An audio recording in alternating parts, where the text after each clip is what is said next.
میدان عرفہ میں جناب رسول اللہ صلی اللہ علیہ وسلم نے جو خطبہ دیا، اس میں یہ بھی فرمایا تھا، اے لوگوں، اونٹوں کے بھاگنے اور گھوڑوں کے دوڑنے میں ہی نیکی کا انحصار نہیں، بلکہ درمیانی چال سے اپنی سواریوں کو لے جاؤ، ضعیف و کمزور لوگوں کا خیال رکھو، ان سے میل رکھو اور کسی مسلمان کو تکلیف نہ پہنچاؤ۔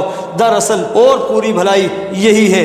غزوہ حدیبیہ سے حضور علیہ السلام مع صحابہ لوٹ رہے ہیں، راستے میں رات گزرنے کے لیے قیام فرماتے ہیں تو صحابہ اکرام رضی اللہ تعالیٰ اجمعین سے ارشاد ہوتا ہے، صبح جاگنے کا ذمہ دار کون بنتا ہے؟ حضرت عبداللہ بن مسعود رضی اللہ تعالیٰ عنہ عرض کرتے ہیں، حضور علیہ السلام یہ خدمت میں بجا لاؤں گا۔ آپ صلی اللہ علیہ وسلم فرماتے ہیں، تم سو جاؤ گے۔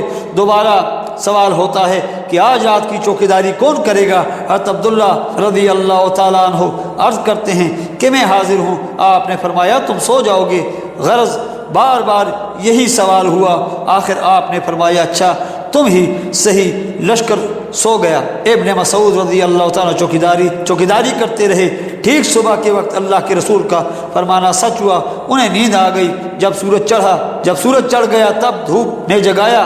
جاگتے ہی یہاں حضرت صلی اللہ علیہ وسلم نے ہمیشہ کے معمول کے مطابق وضو کیا، 2 سنتیں پڑھی، پھر با جماعت نماز صبح ادا کی۔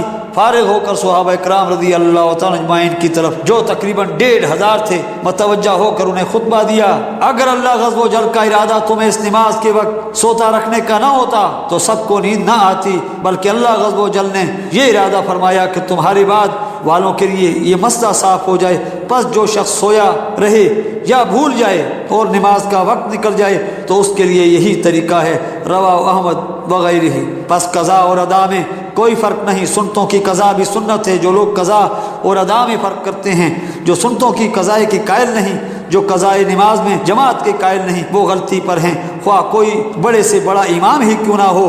سب اماموں سے بڑے اللہ کے رسول صلی اللہ علیہ وسلم وعلیکم السلام ورحمۃ اللہ، اور سب آپ سے چھوٹے ہیں، گویا ہم سے بڑے ہوں۔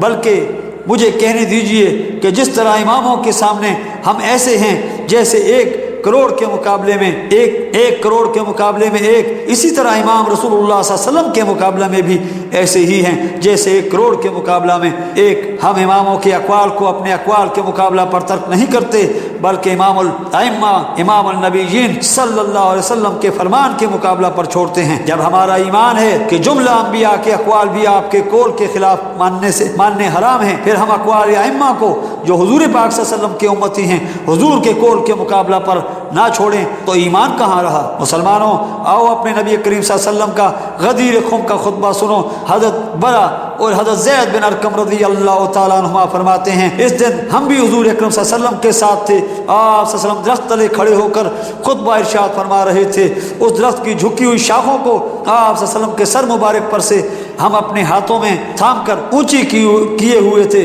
آپ صلی اللہ علیہ وسلم نے اس خطبہ میں ارشاد فرمایا، صدقہ اور زکوٰۃ میرے اور میرے اہل بیت کے لیے حلال نہیں، اس پر اللہ غضب و جل کی لعنت ہے۔ جو بیٹا تو کسی کا ہو اور کہے کہ دوسرے کا، جو بیٹا تو کسی کا ہو اور کہے دوسرے کا، ہو کسی قبیلے کا اور بتائے دوسرے قبیلے میں سے، اس پر بھی لعنت۔ جو غلام تو کسی کا ہو اور اپنا آقا بتائے کسی اور کو، سنو بچہ اسی کا ہوگا جس کے بستر پر ہے، یعنی جس کی لونڈی یا بیوی ہے اس کا بچہ اسی خاوند یا آقا کا ہوگا۔ زانی کے لیے سوائے پتھروں کی اور کچھ نہیں، وارث کے لیے وصیت نہیں، بلکہ جو حصہ اس کا قرآن و حدیث نے بتا دیا ہے وہی ملے گا۔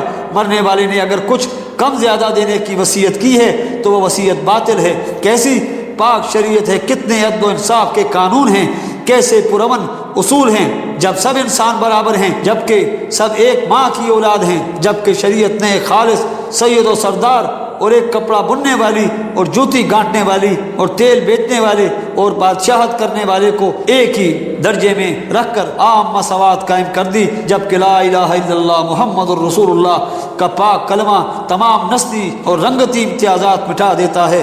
تو اب ضرورت ہی کون سی رہی کہ ایک ہلکا کام کرنے والا اپنے باپ کی طرف اور اپنے قبیلے کی طرف اپنی نسبت کرنے سے شرمائے، اونچی ذات والوں کے ساتھ ملنے کے لیے اپنا نسب بدلے اور مکاری اور دغا بازی کی عادت طبیعت میں پیدا کرے۔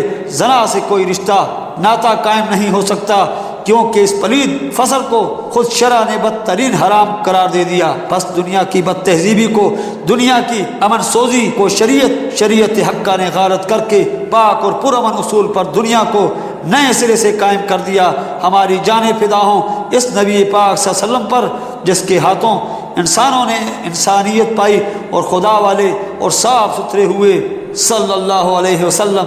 اللہم صلی علی نبینا وعلی آلہ وصحبہ وازواجہ وذریتہ واہل بیتہ وخلفائہ وعلی عشرۃ مبشرۃ وعلی اتباعہم وتابعہم اجمعین الی یوم الدین۔ والسلام علیکم ورحمۃ اللہ وبرکاتہ۔